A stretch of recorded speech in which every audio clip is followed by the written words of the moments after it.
Swaraj news సమాజహితమే మా స్వరం. అతి తక్కువ కాలంలోనే అశేష ప్రేక్షకాదరణ పొందిన స్వరాజ్ న్యూస్. గ్రామాల్లో సమస్యలు ఉన్నాయా? ఆఫీసర్లకు చెబితే పనిచేయట్లేదా? మీ సమస్యలు అట్లనే పెండింగ్లో ఉన్నాయా? మీ దృష్టికి ఏదైనా సమస్య వచ్చిందా? ప్రజాహితం కోరే సమస్య ఏదైనా ఉంటే మాకు తెలపండి. డీటెయిల్స్, ఫోటోలు, వీడియోలు షేర్ చేయండి.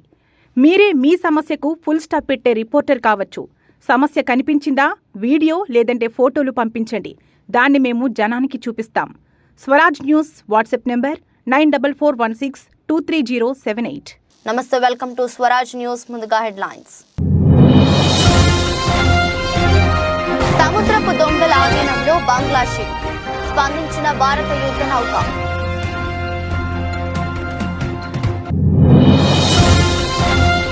ఢిల్లీ లిక్కర్ పాలసీ కేసులో ఢిల్లీ సీఎంకు ఊరట. కేజ్రీవాల్ కు బెయిల్ మంజూరు చేసిన ధర్మాసనం. జనసేన నేత పోతుల మహేష్ కు షాక్. పొత్తులో భాగంగా సీటును బీజేపీకి కేటాయించాలని నిర్ణయించిన కూటమి.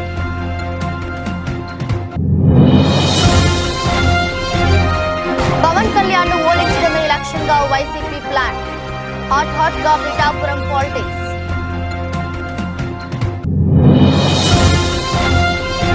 రాత్రంతా ఈడీ ప్రధాన కార్యాలయంలోనే ఎమ్మెల్సీ కవిత. ఇవాళ కోర్టులో హాజరుపరచనున్న ఈడీ.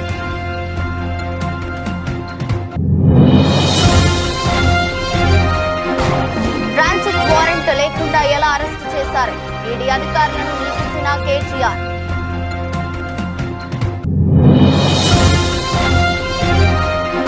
సుప్రీంకోర్టుకు వెళ్తామన్న హరీష్ రావు. రాష్ట్ర వ్యాప్త ఉద్యమానికి బీఆర్ఎస్ పిలుపు.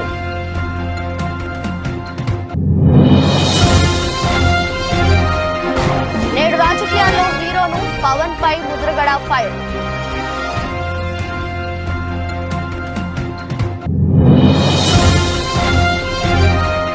ఫైనల్స్ కు దూసుకెళ్లిన ఆర్బీసీ జట్టు. ఆటగాళ్ల సంబరాలు.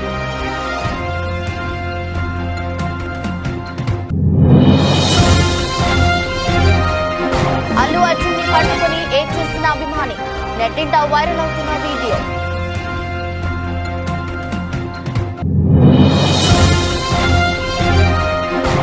కొత్త ఈవీ పాలసీని ఆమోదించిన కేంద్రం. ఇక టెస్లాకు లైన్ క్లియర్. సముద్రపు దొంగల ఆధీనంలో ఉన్న బంగ్లాదేశ్ షిప్ ద్వారా అత్యవసర సందేశం వచ్చింది. దీంతో భారత నివా కదాలినానికి చెందిన యుద్ధ నౌక స్పందించింది. బంగ్లాదేశ్ షిప్ ను నిరంతరం గమనిస్తున్నట్లు ఇండియన్ నేవీ పేర్కొంది. బంగ్లాదేశ్ కు చెందిన బల్క్ క్యారియర్ ఎంవి అబ్దుల్లా 55,000 టన్నుల బొగ్గుతో మొజాంబిక్ రాజధాని ముపుటో ఉన్న యునైటెడ్ అరబ్ ఎమిరేట్స్ కు బయలుదేరింది. మార్చి 12న సోమాలియా తీరంలో సాయుధులైన సముద్రపు దొంగలు ఆ కార్గో షిప్ పై దాడి చేశారు. అందులో చేరుకోవడంతో పాటు బంగ్లాదేశ్ కు చెందిన 23 మంది సిబ్బందిని నిర్బంధించారు. కాగా సముద్రపు దొంగల దాడి సందర్భంగా బంగ్లాదేశ్ షిప్ నుంచి అత్యవసర SOS సందేశం వచ్చింది. దీంతో ఇండియన్ నేవీకి చెందిన యుద్ధ నౌక వెంటనే స్పందించింది. లాంగ్ రేంజ్ మారిటైమ్ పెట్రోల్ విమానాన్ని రంగంలోకి దించింది. ఎంవి అబ్దుల్లా కార్గో షిప్ ను అది సమీపించింది. సాయుధులైన సముద్ర దొంగలు ఆ షిప్ లో ఉన్నట్లు గమనించింది. సిబ్బంది పరిస్థితి గురించి తెలుసుకునేందుకు కమ్యూనికేషన్ కోసం ప్రయత్నించింది. అయితే ఆ షిప్ నుంచి ఎలాంటి స్పందన రాలేదని భారత నౌకాదళం తెలిపింది. ఈ నేపథ్యంలో దానిని నిశితంగా పరిశీలిస్తున్నట్లు వెల్లడించింది.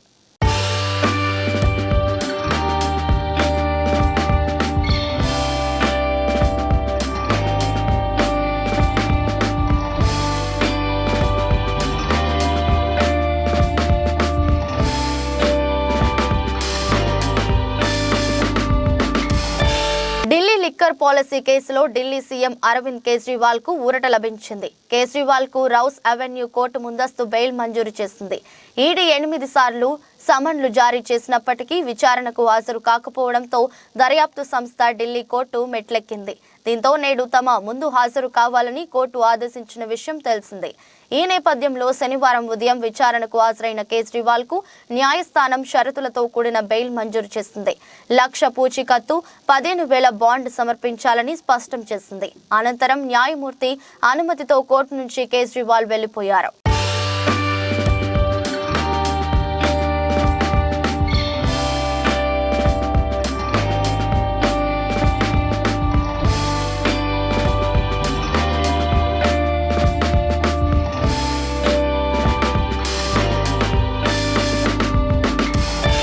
విజయవాడ వెస్ట్ టికెట్ కేటాయింపుపై ఉత్కంఠ వీడింది. ఆ సీటును బీజేపీకి కేటాయించాలని కూటమి నిర్ణయించింది. ఇప్పటి వరకు విజయవాడ వెస్ట్ టికెట్ను జనసేనకే కేటాయిస్తారని ప్రచారం జరిగింది. జనసేన తరపున పోతిన మహేష్ పోటీకి సిద్ధమయ్యారు. కానీ ఆ సీటుని పొత్తులో భాగంగా బీజేపీకి వెళ్లిపోయింది. బీజేపీ అధిష్టానం అభ్యర్థి ఎంపికపై అన్వేషణ మొదలుపెట్టింది. విజయవాడ వెస్ట్ సీటు కోసం బీజేపీ నుంచి 3 నేతలు పోటీ పడుతున్నారు. బీసీ సామాజిక వర్గానికి చెందిన అడ్డూరి శ్రీరామ్, గోలగాని రవికృష్ణ టికెట్ ఆశిస్తున్నారు. ఆర్యవైశ్య సామాజిక వర్గానికి చెందిన పోలిశెట్టి రవికుమార్ కూడా విజయవాడ పశ్చిమ నుంచి పోటీ చేసేందుకు ఆసక్తిగా ఉన్నారు. మొత్తానికి 1-2 రోజుల్లో విజయవాడ వెస్ట్ అభ్యర్థిపై క్లారిటీ రానుంది.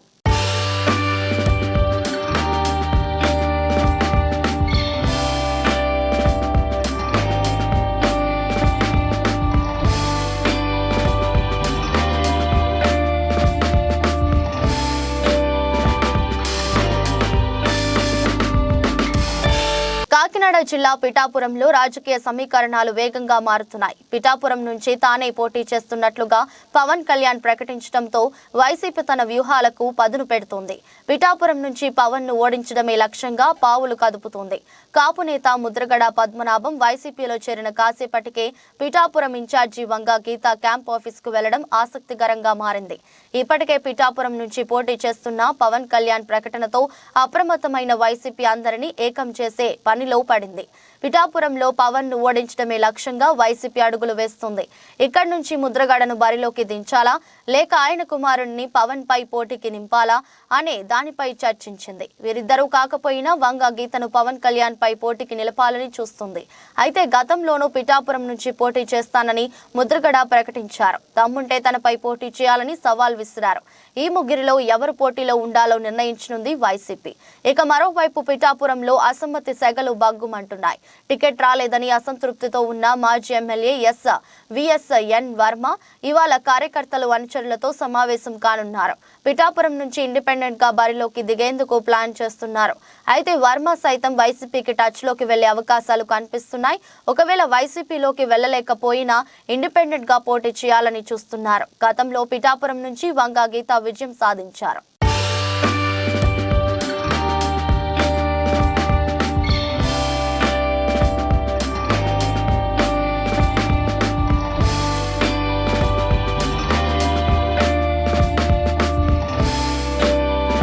సంచలనం సృష్టించిన ఢిల్లీ లిక్కర్ స్కామ్ కేసులో బీఆర్ఎస్ ఎమ్మెల్సీ కవితను శుక్రవారం ఈడీ అధికారులు అరెస్టు చేసిన విషయం తెలిసిందే. ఈ కేసు తెర మీదకు వచ్చిన 1.5 తరువాత కవిత అరెస్ట్ అయ్యారు.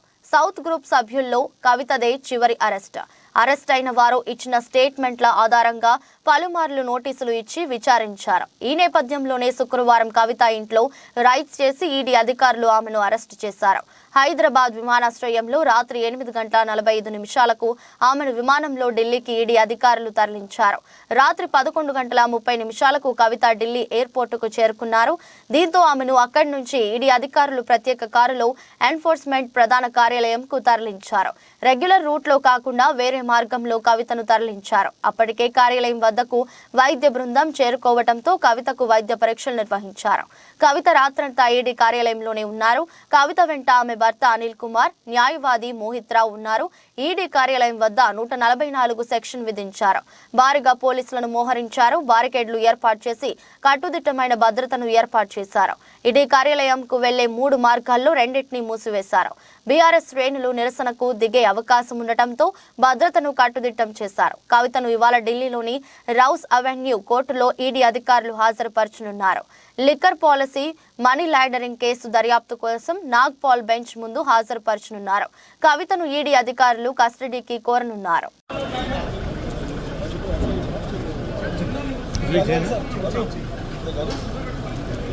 మంచి విజువల్ చేద్దాం ఆటోమేటిక్ కాకుండా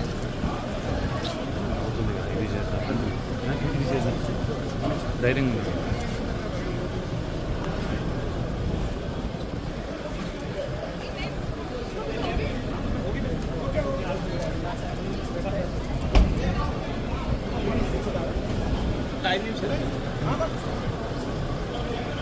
బీఆర్ఎస్ ఎమ్మెల్యే మాజీ మంత్రి కేటీఆర్ పై ఈడీ అధికారులు బంజారాహిల్స్ పోలీస్ స్టేషన్లో ఫిర్యాదు చేశారు. కవిత అరెస్టు సమయంలో ఆయన తమ విధులకు ఆటంకం కలిగించారని ఆరోపించారు.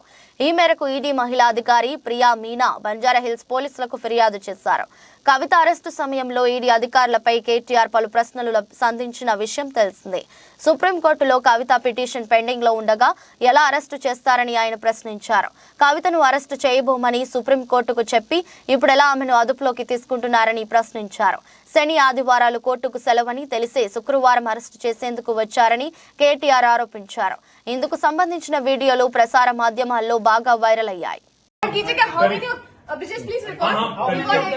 How have they entered? Ask these questions. Kari. Madam door is open. Madam Bhanupriya Meena says, search is over and arrest warrant is produced. And now she says, hold on. And now she says, we can't come in. Family cannot come in. And she also says that she has no transit warrant. She cannot produce before a magistrate. But she wants to make a case. Listen, you have given an undertaking in Supreme Court, and now you're violating it. You are in serious trouble. You're in serious trouble. You have the legal remedy always available. I'm telling you, you have come here on a Friday. Delhi liquor scam కేసులో BRS MLC కవితను ED అధికారులు arrest చేసిన నేపథ్యంలో దీనిపై మాజీ మంత్రి హరీష్ రావు మండిపడ్డారు. ఇవాళ ఆయన హైదరాబాద్ లో మీడియా సమావేశంలో మాట్లాడుతూ రాజకీయ కుట్రలో భాగంగానే కవితను అరెస్టు చేశారని చెప్పారు. కవిత అరెస్టును సుప్రీంకోర్టులో ఎదుర్కొంటామని తెలిపారు.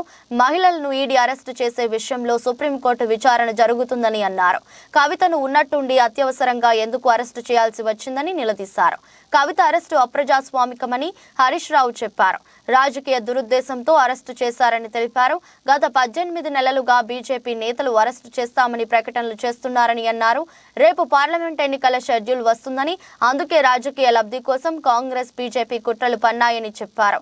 తమకు అరెస్టులు వేధింపులు కొత్త కాదని తెలిపారు. మమతా బెనర్జీ, నళిని బెనర్జీ, కవిత కేసులపై సుప్రీంకోర్టు విచారిస్తుందని అన్నారు. పార్లమెంట్ ఎన్నికల్లో దెబ్బతీసేందుకు బీజేపీ కుట్రలు పన్నుతుందని చెప్పారు. కవిత అరెస్టుకు నిరసనగా అన్ని నియోజకవర్గాల్లో నిరసన కార్యక్రమాలు నిర్వహిస్తామని చెప్పారు. కాంగ్రెస్ బీజేపీ కుమ్మక్కైన ప్రజాక్షేత్రంలో ఎదుర్కొంటామని తెలిపారు. ఈ రెండు పార్టీలకు శిక్ష తప్పదని అన్నారు. కవిత అరెస్టుకు నిరసనగా రాష్ట్ర వ్యాప్త ఉద్యమం చేపడతామని బీఆర్ఎస్ ప్రకటించింది. ఒక దౌర్జన్యపూర్వకంగా ఇవాళ కవిత గారి అరెస్ట్ జరిగింది. ఇది గతంలో కూడా జరిగింది, మీరు అందరు చూస్తున్నారు. మా మంత్రులు గంగుల కమలాకర్ గాని, ఇతర మంత్రులు, మా పార్లమెంట్ సభ్యులు, మా శాసనసభ్యుల మీద కూడా ఇలాంటి ప్రయత్నాలు జరిగినాయి. అటు ఈడీ కేసులు, ఇటు రాష్ట్ర ప్రభుత్వ అక్రమ కేసులు, ఇలా అనేక రకాల మా పార్టీ నాయకుల మీద కూడా కుట్ర జరిగింది. ఒకవైపు మా ఎమ్మెల్యేలను కొనుగోలు చేసే ప్రయత్నం కూడా ఇదే బీజేపీ నాయకులు చేసిన విషయం కూడా మనందరికీ తెలుసు. అంటే ఇది ఒక రకంగా రాజకీయంగా మా మీద కక్ష సాధింపు చర్యలకు పాల్పడతా ఉన్నారు. ఎందుకంటే ఇదంతా కూడా ఒక కక్షతో చేస్తున్నటువంటిదే తప్ప ఇంకోటేం కాదు. ఈ అప్రజాస్వామిక చర్యలకు నిరసనగా ఈరోజు కవిత గారి అరెస్టుకు నిరసనగా రాష్ట్ర వ్యాప్తంగా కూడా రేపు అన్ని నియోజకవర్గ కేంద్రాల్లో పెద్ద ఎత్తున నిరసన కార్యక్రమాలు చేయాలని చెప్పి పార్టీ పిలుపునిస్తా ఉంది. ఎందుకంటే ఈరోజు ఈ అరెస్ట్ అనేది కేవలం రాజకీయంగా ప్రేరేపితమైంది. 1 సంవత్సరంన్నర కింద కవిత గారిని విట్నెస్ కింద నోటీస్ ఇచ్చారు. ఏడాదిని అర్థం తర్వాత ఇవాళ అక్యూజ్డ్ కింద మేము అరెస్ట్ చేస్తున్నామంటారు. అంటే ఏడాదిని అర్థం ఏం చేసిండ్రు మరి మీరు? ఈ 1.5 years నుంచి ఏం చేసిండ్రు? రేపు పార్లమెంట్ ఎన్నికల నోటిఫికేషన్ వస్తే ఇవాళ అరెస్ట్ చేయడం అనేటువంటిది ఇది పూర్తిగా రాజకీయ దురుద్దేశంతో ఒక కుట్రతో చేసినటువంటిదే తప్ప ఇంకోటేమీ కాదు. రాజకీయ పరంగా తాను తీసుకున్న నిర్ణయంపై సోషల్ మీడియాలో జరుగుతున్న ప్రచారాన్ని కాపు ఉద్యమ నేత ముద్రగడ పద్మనాభం ఖండించారు. ఈ క్రమంలో జనసేన పార్టీ, ఆ పార్టీ అధినేత పవన్ కళ్యాణ్ పైన ఆయన మండిపడ్డారు. శనివారం ఉదయం కిర్లంపూడిలో ముద్రగడ మీడియాతో మాట్లాడుతూ ఘనమైన కుటుంబ చరిత్ర మాది. నిన్న సీఎం జగన్ సమక్షంలో వైఎస్ఆర్సీపీలో చేరా, కానీ ఇప్పుడు నాపై సోషల్ మీడియాలో తప్పుడు రాతలు రాస్తున్నారు. నేను రాజకీయాల్లోకి రావడానికి కాపులు కారణం కాదు. బేషరతుగానే వైఎస్ఆర్సీపీలో చేరా, ప్రజలకు సేవ చేయడానికి ఈ పార్టీని ఎంచుకున్నా. కాపులు, దళితుల కోసం నేను ఉద్యమించా. దళితుల భిక్షతోనే ఈ స్థితికి వచ్చా.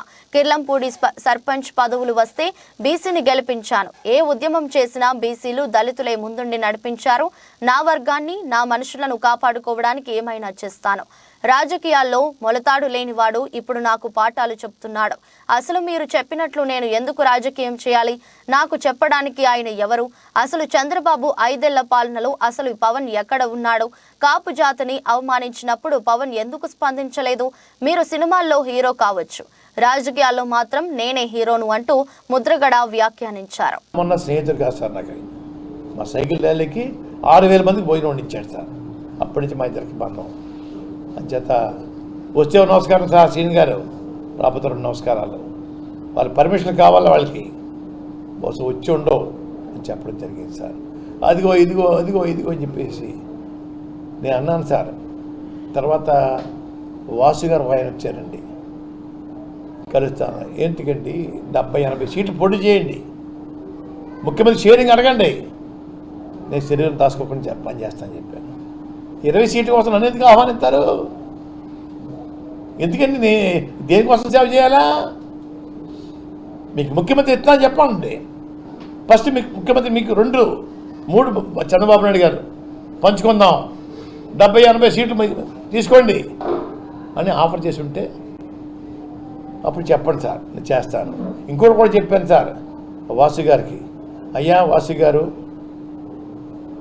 చంద్రబాబు నాయుడు గారు జైలుకి వెళ్ళిన తర్వాత వారి గ్రాఫ్ పూర్తిగా భూస్థాపితం అయిపోయింది. పవన్ కళ్యాణ్ గారు జైలుకి వెళ్ళి చూసి వచ్చిన తర్వాత, బయటకు వచ్చి భరోసా ఇచ్చిన తర్వాత గ్రాఫ్ విపరీతంగా పెరిగిందండి. మీ వల్ల పెరిగింది గ్రాఫ్. చంద్రబాబు నాయుడు గారు ఏం చేయాలా?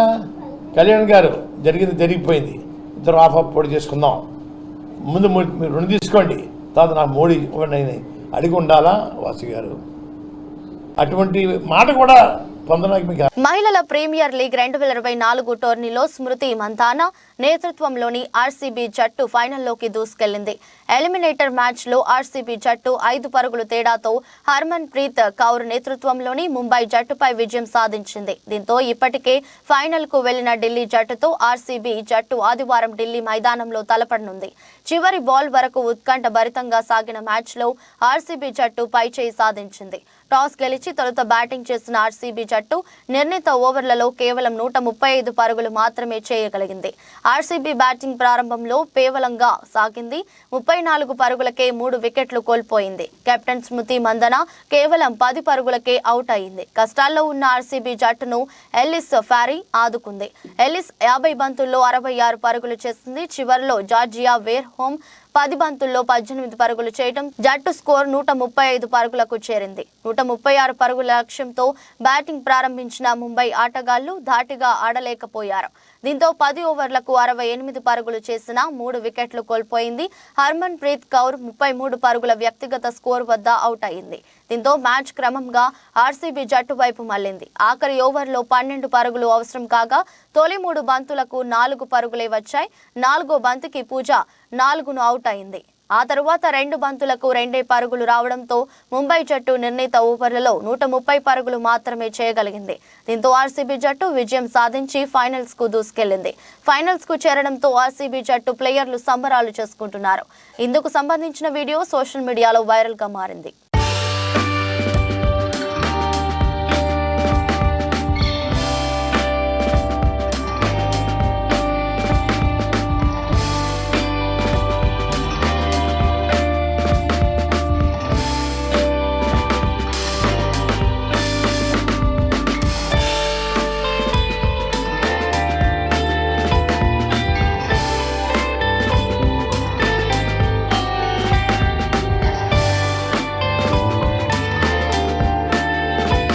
అల్లు అర్జున్ కి మన రాష్ట్రంలోనే కాక పుష్ప సినిమాతో దేశవ్యాప్తంగా ఫ్యాన్ ఫాలోయింగ్ బాగా పెరిగింది.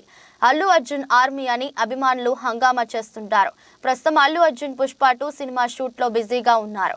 ఇటీవల వైజాగ్ కి అల్లు అర్జున్ వెళ్తే అభిమానులు భారీగా వచ్చి బన్నీని ర్యాలీగా తీసుకువెళ్లిన సంగతి తెలిసిందే. ఇక ఫేవరెట్ హీరోలని కలవాలని, వాళ్లతో ఫోటోలు దిగాలని, వారితో మాట్లాడాలని అభిమానులు ఎదురు చూస్తుంటారు. ఒక్కోసారి సినిమా ఈవెంట్స్ లో సడన్ గా స్టేజ్ ఎక్కేసి తమ హీరోని కలవాలని కూడా ప్రయత్నిస్తుంటారు అభిమానులు. కొంతమంది తమ హీరోని కలిస్తే ఆనందంతో సంబరపడతారు. తాజాగా అభిమాని అల్లు అర్జున్ ని కలిశాడు. దీంతో అల్లు అర్జున్ ని హత్తుకొని ఆనందంతో ఏడ్చాడు. బన్నీ సెక్యూరిటీ అతన్ని పక్కకి పంపించేద్దామని ట్రై చేసినా అల్లు అర్జున్ వారించి అతన్ని ఓదార్చాడు. అల్లు అర్జున్ ఆ అభిమానిని దగ్గరికి తీసుకుని హత్తుకొని ఓదార్చాడు. దీంతో ఆ అభిమాని చాలా సంతోషంగా పొంగిపోయాడు. ఈ వీడియో ప్రస్తుతం సోషల్ మీడియాలో వైరల్ గా మారింది.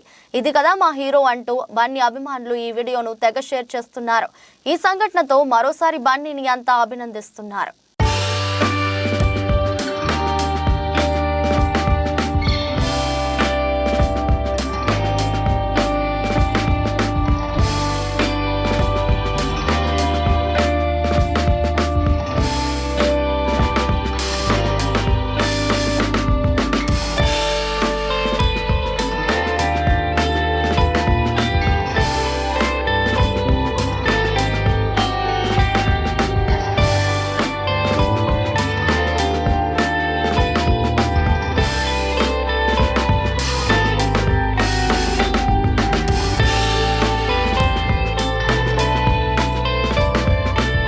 నూతన ఎలక్ట్రిక్ వెహికల్ పాలసీని కేంద్ర ప్రభుత్వం శుక్రవారం ఆమోదించింది. ఈ కొత్త విధానం కింద $500 మిలియన్ తగ్గకుండా పెట్టుబడులతో కంపెనీలు ముందుకు రావాల్సి ఉంటుంది. అప్పుడే దేశంలో ఏర్పాటు చేసే విద్యుత్ ఆధారిత వాహనాల తయారీ కేంద్రాలకు గాను ఆయా సంస్థలకు పన్ను రాయితీలు అందుతాయి.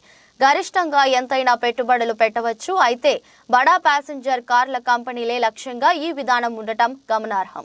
ఇక ఈ వెహికల్స్ కోసం భారత్లో తయారీ కేంద్రాలను ఏర్పాటు చేసే కంపెనీలకు తక్కువ కస్టమ్స్ సుంకాలతో పరిమిత స్థాయిలో కార్లను కూడా విదేశాల నుంచి దిగుమతి చేసుకునే వెసులుబాటు ఉంటుందని ఓ అధికారిక ప్రకటన చెబుతుంది. పేరొందిన విదేశీ ఈవీ ఉత్పాదక సంస్థల చేత ఇక్కడ ప్లాంట్లను తెరిపించి భారత్ను ఈవీల తయారీ హబ్గా మార్చడమే ఈ పాలసీ ముఖ్య ఉద్దేశమని కూడా సదరు ప్రకటన పేర్కొంది. పెట్టుబడి ప్రతిపాదనలతో వచ్చిన కంపెనీలు 3 ఏళ్లలోపు దేశంలో తయారీ కేంద్రాలను పెట్టి వాహనాల ఉత్పత్తిని కూడా మొదలు పెట్టాల్సి ఉంటుంది. అలాగే అందులో వాడే విభాగాల్లో కనీసం 25% భారత్లో తయారైనవే అయి ఉండాలి. 5 ఏళ్లలోగా 50% విడి భాగాలు స్థానికంగా తయారైనవే ఉండాలి. అప్పుడే 15% దిగుమతి సుంకాల వద్ద ఏటా 8,000 కార్ల దిగుమతికి ఆయా కంపెనీలకు వీలుంటుంది. ఈ కార్ల విలువ $35,000 ఆపై ఉండాలి. అయితే $800 మిలియన్ ఆపై పెట్టుబడులు పెట్టిన సంస్థలకే ఈ అవకాశం. ఈ ప్రోత్సాహకాలు కూడా తొలి 5 ఏళ్లు వర్తిస్తాయి.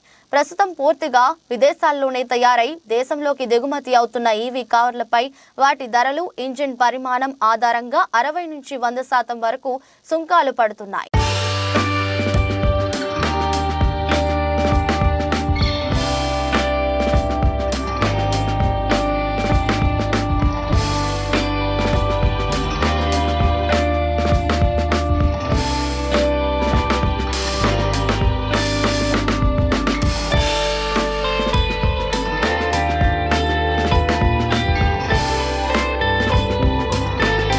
పలాస మండలం బొడ్డపాడు సచివాలయం పరిధిలో నూతనంగా నిర్మించిన ఎస్సీ కమ్యూనిటీ హాల్ మరియు విలేజ్ హెల్త్ క్లినిక్ ను పార్టీ నాయకులతో కలిసి ప్రారంభించిన రాష్ట్ర పశుసంవర్ధక, పాడి పరిశ్రమ మరియు మత్స్యశాఖ మంత్రులు డాక్టర్ సీదిరి అప్పలరాజు.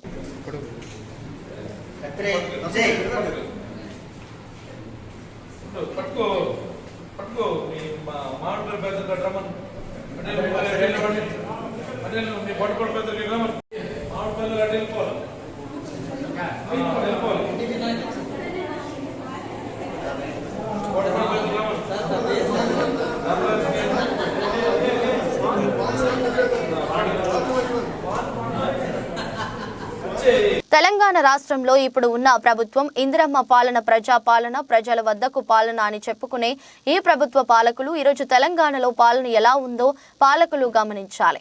ఇప్పుడు ఉన్న ప్రభుత్వం ముఖ్యమంత్రి రేవంత్ రెడ్డి అన్న అధికారంలోకి వచ్చిన 2 రోజుల్లోనే 2 లక్షల రుణమాఫీ చేస్తానని మాట అన్నారు. వచ్చిన తర్వాత దానిని కాకులకు తన్నారు. ఇప్పటికీ మీరు అధికారంలోకి వచ్చిన వెంటనే రుణమాఫీ చేసి ఉంటే కొంతమంది రైతులను కాపాడేవారు. ఇప్పటికీ కూడా రైతులు ఆత్మహత్యలు చేసుకుంటూనే ఉన్నారు. మీరు 2 లక్షల రుణమాఫీ చేయలేదు. ఆర్థిక ఇబ్బందులతోటి వడ్డీలు కట్టలేక బ్యాంకుల చుట్టూ లోన్ల కోసం తిరుగుతుంటే బ్యాంకులు లోన్లు ఇవ్వలేక ఇవాళ ఆత్మహత్యలు చేసుకునే పరిస్థితి తెలంగాణలో ఉంది. ఒకసారి ప్రభుత్వ పెద్దలు ఆలోచించాలి. మీరు కూడా రైతు కుటుంబం నుంచి వచ్చిన వారే. మేము రైతులమే, రైతు నాయకులు అని చెప్పుకుంటున్న మీరు ఒకసారి రైతుల గురించి ఆలోచించాలి. ఆలోచించాలి. ఎంత దయనీయంగా ఉన్నదో రైతుల పరిస్థితి. రైతులు ఒక్క పూట అన్నం తినే పరిస్థితి కూడా లేకుండా పోయింది. రాష్ట్రంలో చిన్న సన్నకారు రైతులు 80% మంది ఉన్నారు. తెలంగాణ బతుకమ్మ పార్టీ రాష్ట్ర వ్యవస్థాపక అధ్యక్షుడిని. ఈరోజు మన తెలంగాణలో ఇందిరమ్మ ప్రభుత్వం అని చెప్పుకునే ఈ యొక్క ప్రభుత్వ పాలకులు ప్రజాపాలన, ఇది ప్రజల పాలన అని చెప్పుకునే ఈ నాయకులు ఈరోజు తెలంగాణలో రైతుల పరిస్థితి ఎట్లా ఉంది అని ఒక్కసారి ఆలోచించాల్సిన అవసరం ఉంది. ఈరోజు రేవంత్ అన్న, ముఖ్యంగా ముఖ్యమంత్రి గారు రేవంత్ అన్న గారికి ఒక విన్నపం. తెలంగాణలో అధికారానికి వచ్చిన రెండో రోజే 2 లక్షల రూపాయల రుణమాఫీ చేస్తానని ఒక మాట అన్నారు. మీరు వచ్చిన తర్వాత దాన్ని కాకూడదు అన్నారు. ఇప్పటికి రైతులు 2 లక్షల రుణమాఫీ మీరు అధికారంలోకి వచ్చిన 2 రోజు రుణమాఫీ చేసి ఉంటే ఇంకా కొంతమంది రైతులు కాపాడేటోళ్ళు అవుతుండే. ఇప్పటికి రైతులు ఆత్మహత్యలు చేసుకుంటున్నారు. 2 లక్షల రుణమాఫీ మీరు చేయలేక, ఈ ఆర్థిక ఇబ్బందులతోటి మిత్తిలు కట్టలేక, వడ్డీలు కట్టలేక, బ్యాంకుల ఇంటికి వచ్చి ఇబ్బందులు పెడుతుంటే ఇవాళ ఆత్మహత్య చేసుకునే పరిస్థితి ఇవాళ తెలంగాణలో ఉంది. ఒక్కసారి ఆలోచించాలి. రైతులకు ఎలాంటి పరిస్థితిలో మీరు రైతు కుటుంబం, మేము రైతు నాయకులు అని చెప్పుకుంటున్నాను. మీరు ఈరోజు రైతుల పరిస్థితి ఒకసారి ఆలోచించాలి. రైతులు ఎంత దయనీయంగా ఉండే వాళ్ళ పరిస్థితి. ఒక పూట అన్నం పండించే రైతన్నకు ఒక పూట అన్నం, ఒక బుక్కడు అన్నం కడుపులో పోయి కూడా ఇలా లేని పరిస్థితి ఇవాళ రైతు ఉన్నాడు. చిన్న సన్నకారు రైతులు. వార్తలు ముగించే ముందు మరోసారి హెడ్లైన్స్. సముద్రపు దొంగల ఆధీనంలో బంగ్లా షిప్, స్పందించిన భారత యుద్ధ నౌక.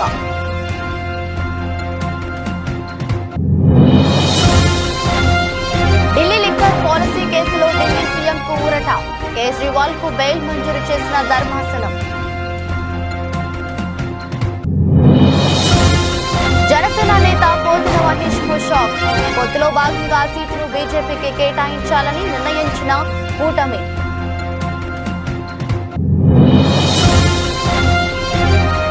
పవన్ కళ్యాణ్ ను ఓడించడమే లక్ష్యంగా వైసీపీ ప్లాన్, హాట్ గా పిఠాపురం పాలిటిక్స్.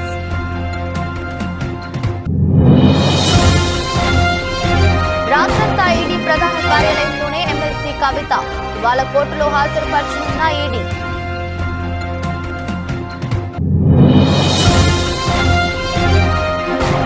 ట్రాన్సిట్ వారెంట్ లేకుండా ఎలా అరెస్టు చేశారు, ఈడీ అధికారులను నిలిపిసిన కేటీఆర్.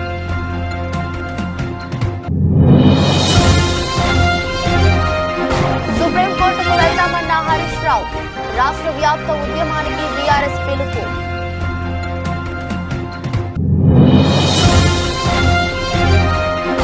నేడు రాజకీయాల్లో హీరోను పవన్ పై ముద్రగడ ఫైర్.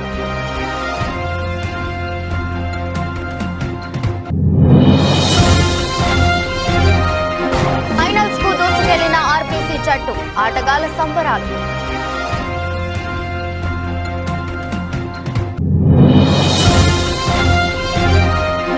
అల్లు అర్జున్ ని పట్టుకుని ఏడ్చేసిన అభిమాని, నెట్టింట వైరల్ అవుతున్న వీడియో.